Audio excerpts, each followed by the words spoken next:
Hello everyone, आज का हमारा जो टॉपिक है वो है स्टैंडर्ड डेविएशन एंड वेरिएंस। इससे जो प्रीवियस वीडियो थी उसमें हमने मीन डेविएशन के बारे में पढ़ा था और उसमें हमने क्या पढ़ा था कि जब भी हमें कोई भी ऑब्जर्वेशन दी जाती थी हम क्या करते थे, उनका मीन या फिर मीडियन फाइंड आउट कर लेते थे और ऐसा करने के बाद मीन या फिर मीडियन को हम दिखाते थे एक्स बार से। और ये जो ऑब्जर्वेशन है हमारे पास, इनमें से बारी बारी से हम क्या कर देते थे, मीन को माइनस कर देते थे और जो भी एब्सोल्यूट वैल्यू बनती थी उन सब का सम divided by total number of observation हमारे पास क्या बन जाती थी, मीन डेविएशन अबाउट मीन या फिर मीडियन बन जाती थी। इस प्रोसेस में हमने क्या किया था, एब्सोल्यूट वैल्यूज को काउंट किया था। और क्योंकि अगर हम एब्सोल्यूट वैल्यू काउंट नहीं करते तो क्या होता कि ये जो हमारे पास ऑब्जर्वेशन आई हैं वो क्या हो सकती थी, एक दूसरे से वैनिश हो सकती थी। इसलिए हमने क्या किया था, इनकी एब्सोल्यूट वैल्यूज को काउंट किया था, एब्सोल्यूट वैल्यूज। लेकिन बाद में ये सोचा गया कि जब हमने एब्सोल्यूट वैल्यूज काउंट की हैं तो ये हमें एक डेटा के बारे में कंप्लीट इन्फॉर्मेशन नहीं देती। लेकिन बाद में क्या सोचा गया कि जब हमारे पास कोई भी ऑब्जर्वेशन दी जाती है सबसे पहले हम फाइंड आउट करेंगे उसका मीन, और मीन फाइंड आउट करने के बाद हम क्या करेंगे, इन सारी ऑब्जर्वेशन में से बारी बारी से मीन माइनस कर देंगे और क्या करेंगे, इसका स्क्वायर काउंट कर लेंगे।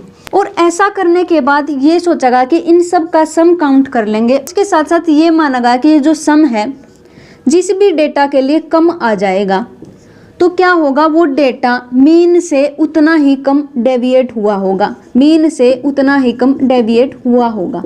इसके लिए भी ये सम ज़्यादा आ जाएगा, वो डेटा मीन से उतना ही ज़्यादा डिविएट हुआ होगा। इसी बात को मानते हुए हमने क्या किया, इस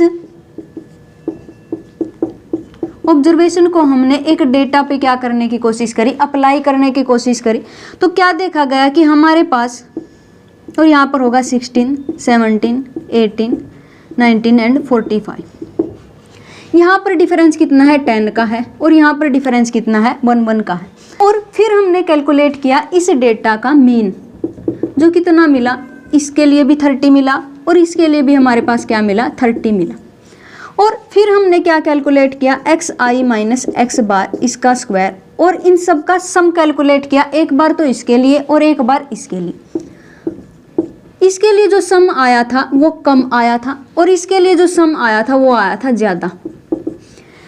लेकिन हमने देखा था कि जिसके लिए भी ये सम कम आ जाएगा वो डेटा मीन से उतना ही कम बिखरेगा, लेकिन ये डेटा ज़्यादा बिखरा हुआ था। और इसमें हमने देखा कि ये डेटा हमारे पास कम बिखरा हुआ है लेकिन इसका सम ज़्यादा आया है। तो इसलिए बाद में क्या माना गया कि इसको हम नंबर ऑफ ऑब्जर्वेशन से डिवाइड कर देंगे, और जब नंबर ऑफ ऑब्जर्वेशन से इसको डिवाइड किया गया तो हमारे पास क्या देखा गया कि ये सम तो ज़्यादा आया और ये सम हमारे पास क्या आया, कम आया। इसलिए हमारे पास जो स्टैंडर्ड डेविएशन का जो फाइनल फॉर्मूला बना वो ये बना। सबसे पहले हम क्या करते हैं, जो भी हमारे पास डेटा दिया जाता है उसका कैलकुलेट करते हैं मीन, और मीन कैलकुलेट करने के बाद जो भी हमारे पास ऑब्जर्वेशन दी गई हैं उन ऑब्जर्वेशन में से बारी बारी से हम क्या करते हैं, एक्स बार को माइनस करते हैं और जो भी वैल्यू आती है हमारे पास उन सब के स्क्वायर का सम कैलकुलेट करते हैं और उसको किससे डिवाइड कर देते हैं, एन से डिवाइड कर देते हैं, और ये होता है हमारे पास सिग्मा स्क्वायर। और जब भी मैं स्टैंडर्ड डेविएशन कैलकुलेट करना चाहती हूँ उसको मैं डिनोट करती हूँ सिग्मा से, और वेरिएंस होता है हमारे पास सिग्मा स्क्वायर। तो इसका मतलब ये क्या है, वेरिएंस है। और अगर मैं स्टैंडर्ड डेविएशन कैलकुलेट करना चाहती हूँ तो क्या करूँगी, दोनों तरफ स्क्वायर रूट कर दूंगी और हमारे पास ये फॉर्मूला बन जाता है स्टैंडर्ड डेविएशन का डिवाइडेड बाय एन।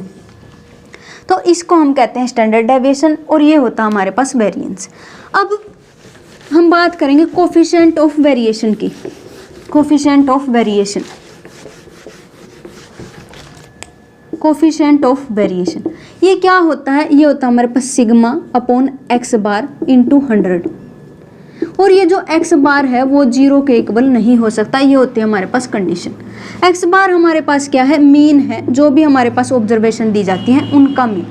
अब coefficient of variance find out करने का क्या मतलब है, जिसके लिए भी ये कोफिशिएंट ऑफ वेरिएंस हाई होता है वो डेटा उतना ही ज़्यादा क्या करता है, स्कैटर करता है, और जिसके लिए ये लो होता है वो डेटा उतना ही कम स्कैटर करता है। और मैं मान लेती हूँ कि मेरे पास 2 डेटा सेट दिए गए हैं जिनका जो मीन तो सेम है और जो स्टैंडर्ड डेविएशन है वो क्या है, सिग्मा 1 है एक के लिए और एक के लिए क्या है, सिग्मा 2 है। तो मैं कोफिशिएंट ऑफ वेरिएशन कैलकुलेट करूंगी तो क्या बन जाएगा, sigma 1 upon x bar into 100, sigma 2 upon x bar into 100। यहाँ पर x बार तो सेम है, तो इसका मतलब ये जो कोफिशिएंट ऑफ वेरिएशन है सिर्फ किस पर डिपेंड कर गया, सिग्मा 1 पर और सिग्मा 2 पर। तो इसका मतलब जिसका भी स्टैंडर्ड डेविएशन ज़्यादा होगा जिस भी डेटा सेट का, वो उतना ही क्या मिलेगा, बिखरा हुआ मिलेगा। ये होता है हमारे पास कोफिशिएंट ऑफ वेरिएशन का मतलब। इस नेक्स्ट वीडियो में हम रिलेशन एंड फंक्शन के बारे में पढ़ेंगे जो हमारा क्लास 12th का टॉपिक है। और तब तक के लिए stay connected, have a nice day, thank you.